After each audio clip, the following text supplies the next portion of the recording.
In tech matters, a shifting landscape for the services business. This week, CACI International announced it would spend $550 million to buy a services unit from L3 Communications. Was it a smart move, and what does it portend for 2016? For answers, I'm joined by Marjorie Censer, Defense Business Editor for Inside Defense. Marjorie, tell us more about this deal. What is CACI getting for that $550 million?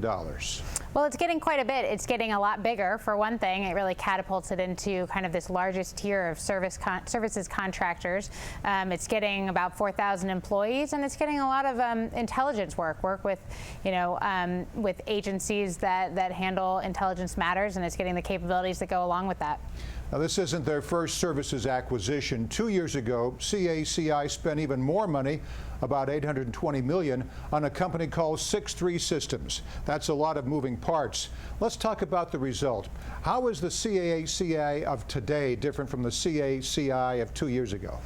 I think the number one thing is it's a lot bigger, but it really kind of changes also the composition of the company's work. So for one, this is a company that's been around 50 years, that's done something like 60 acquisitions, but that 6-3 Systems acquisition was the largest one in their history, and this L3 one is another big one. But it also shifts the company's work more toward intelligence, really gets them focused on that line of work beyond just DoD business. I think that's the trend, certainly. Meanwhile, other major contractors like Lockheed Martin and BAE Systems have yet to sell their services units. Bring us up to date.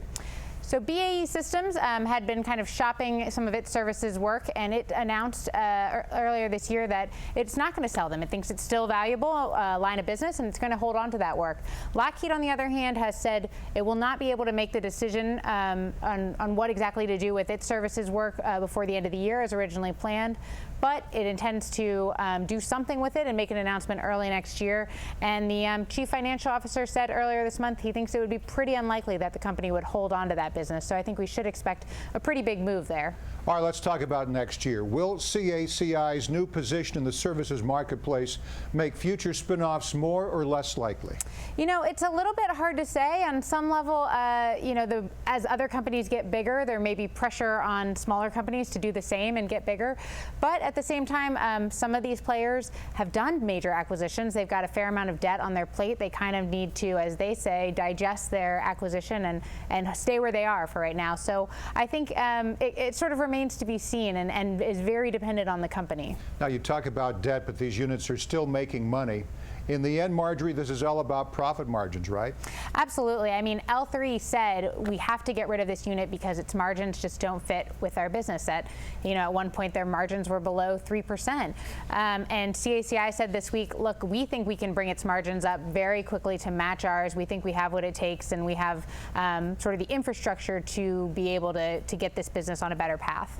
Before you go, put all of this into context for us. Was this a good move by CACI? Will it build their business going forward?